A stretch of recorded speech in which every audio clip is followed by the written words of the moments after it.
I've been thinking about the first section of Kanshiwa kata because I'm very new to the style of Uechi Ryu and I haven't really practiced it that much. So, but I've been thinking about it with the Bunkai rules from the forms that I know.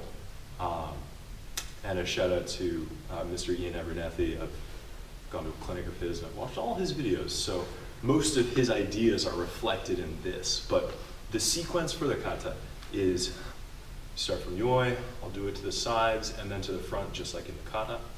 You start here, you turn, set.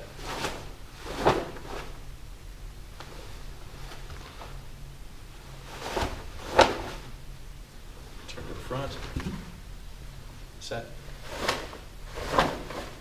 and back. That's the first sequence.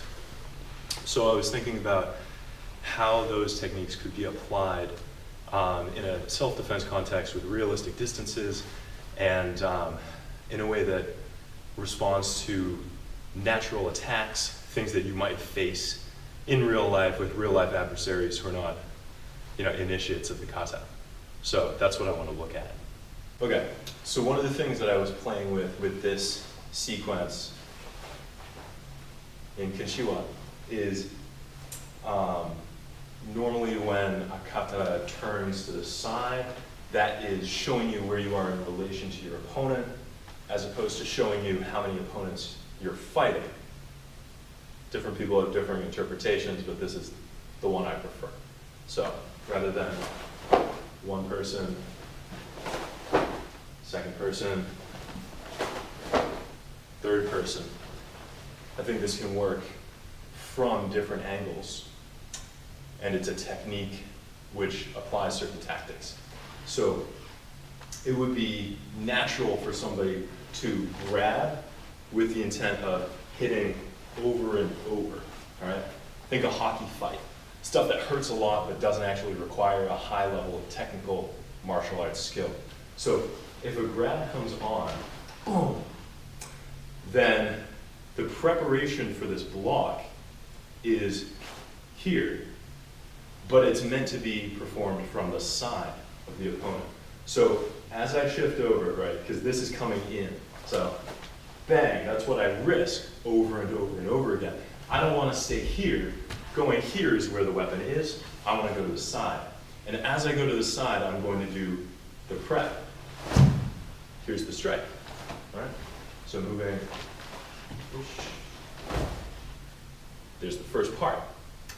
This hand pulls back, this hand comes up, and that looks an awful lot like an S-lock. Coming up here, okay?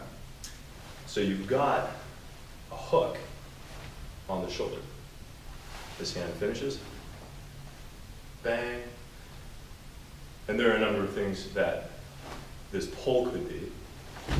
Could be an elbow, could even just be a pull at the end.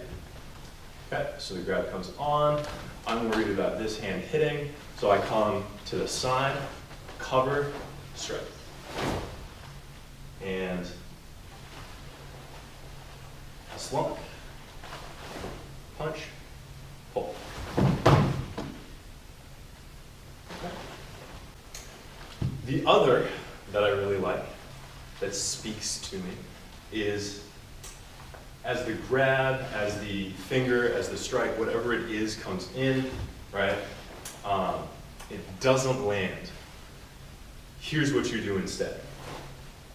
So, just in, you move into the side, you'll be striking again. So that comes in and up.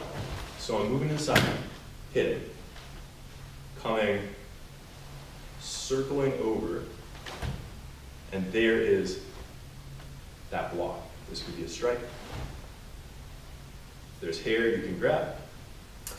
The punch is going to come in underneath the chin, crank it over, and then the pull reaches to here. Now, potentially a neck crank. Let's do that again. So the hit's coming in, whatever it is, to the side, boom, going over, here, striking, grabbing, punch, underneath, and pull. So, here, coming across, hitting, grabbing if need be, striking, pulling, neck crank.